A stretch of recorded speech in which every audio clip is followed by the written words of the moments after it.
வணக்கம் நண்பர்களே, AKS creative கிரியேஷனுக்கு உங்கள் அன்போடு வரவேற்கு. இன்றைக்கி நம்ம பார்க்க போகிறது ஒரு ஹெல்த்தியான இட்லி ரெசிபி தான். இட்லியே ரொம்ப ஆரோக்கியமான உணவு தான். அதை இன்னும் கொஞ்சம் மேம்படுத்தி ஆரோக்கியத்தை எப்படி சாப்பிட்றது அப்படின்னு சொல்லி தான் நம்ம பார்க்க போகிறோம். அதுக்கு மினி இட்லி ஊற்றி நான் எடுத்து வச்சுருக்கிறேன்.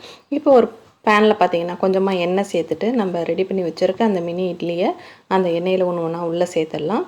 இது மினி இட்லி தான் செய்யணுமா அப்படின்னா கிடையாதுங்க. நீங்கள் நார்மலாக நம்ம ஊற்றக்கூடிய இட்லியே சின்ன சின்ன பீசஸாக கட் பண்ணிவிட்டு நம்ம ட்ரை பண்ணலாம். பட் மினி இட்லியில் பண்ணோன்னாக்கா பார்க்குறதுக்கு கொஞ்சம் அழகாக இருக்கும், குழந்தைங்களுக்கு டிஃப்ரெண்ட்டாக இருக்கும். அதுக்காக தான் நான் இப்படி ட்ரை பண்ணேன். இப்போ இதில் பார்த்திங்கன்னா இந்த இட்லிக்கு கொஞ்சமாக மிளகாத்தூள், நார்மலாக நம்ம குழம்புக்கு பயன்படுத்தக்கூடிய மிளகாத்தூள் தான், அதை சேர்த்துட்டு அதை நல்லா எண்ணெயில் அந்த இட்லி அந்த மிளகாத்தூள் எல்லாம் நல்லா கலந்து விட்டுடுங்க. அந்த மிளகாத்தூள் எல்லாமே அந்த இட்லியில் நல்லா கோட் ஆகிடணும். அந்தளவுக்கு ஒரு 2லேருந்து ஒரு 3 நிமிஷம் அப்படி லைட்டாக கலந்து விட்டுடுங்க. இப்போ பார்த்தீங்கன்னாக்கா எல்லா மிளகாத்தூளும் இட்லியில் நல்லா கோட் ஆகிடுச்சு.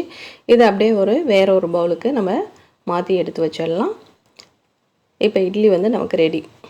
இப்போ அதே பேனில் ஒரு 2 ஸ்பூன் அளவுக்கு எண்ணெய் சேர்த்துக்கிறேன். எண்ணெய் கொஞ்சம் சூடான பிறகு அதில் கடுகு, கொஞ்சம் உளுந்த பருப்பு போட்டுட்டு அது நல்லா வெடித்து வந்துடணும். இந்த ரெசிபி பார்த்திங்கன்னா நீங்கள் மார்னிங் பிரேக்ஃபாஸ்ட்டாக செஞ்சு கொடுக்கலாம், இல்லைனா லஞ்ச் பாக்ஸ் கூட ரெடி பண்ணி கொடுக்கலாம், ஈவினிங் ஸ்நாக்ஸாக கூட கொடுக்கலாங்க. ரொம்பவே ஹெல்த்தியான ரெசிபி தான். அதோட ரொம்பவே சிம்பிளாகவும் செஞ்சிடலாம். இப்போ கொஞ்சமாக பெரிய வெங்காயம் கட் பண்ணி வச்சுருந்தேன், அதை உள்ளே சேர்த்துடலாம். இதோட ஒரு பாதி தக்காளி கட் பண்ணி வச்சுருக்கேன். இப்போ வெங்காயம், தக்காளி, மற்ற பொருட்கள் எல்லாமே நீங்கள் எந்த அளவுக்கு இட்லி எடுத்துக்கிறீங்களோ அதுக்கேற்ற போல் அளவுகள் கூடுதலாகவோ குறைச்சலாகவோ நீங்கள் சேர்த்துக்கலாம். இப்போ தக்காளியும் உள்ளே சேர்த்துட்டேன்.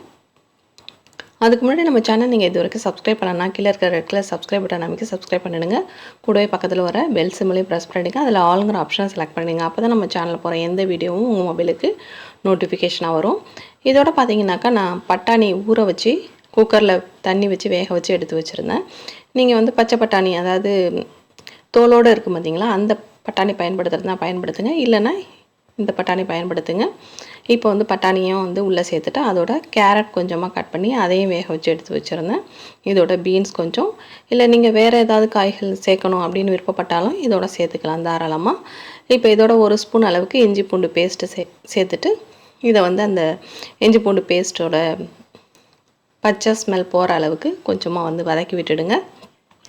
இந்த ரெசிபி ரொம்பவே சிம்பிளுங்க, பட் ரொம்பவே ஹெல்த்தியும் கூட. நம்ம குழந்தைங்களுக்கு காய்களை சேர்க்கணும் அப்படிங்கிறது ரொம்ப பெரிய போராட்டமாக இருக்குது இப்போ உள்ள பேரண்ட்ஸ்க்கு. அதனால் இப்படி ட்ரை பண்ணிங்கன்னா ரொம்ப எளிய முறையில் நீங்கள் குழந்தைங்கள காய் சாப்பிட வச்சிடலாம்.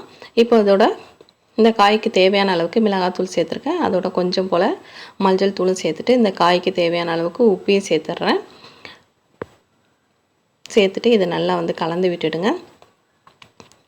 இப்போ பார்த்திங்கன்னா இந்த மிளகாத்தூள், அந்த உப்பு எல்லாமே அந்த காயில் நல்லா கோட்டாகணும். ஆல்ரெடி வேக வைக்கும்போது நான் காய்க்கு இந்த உப்பு சேர்க்கலை, அதனால் இப்போ தான் சேர்த்துருக்கேன்.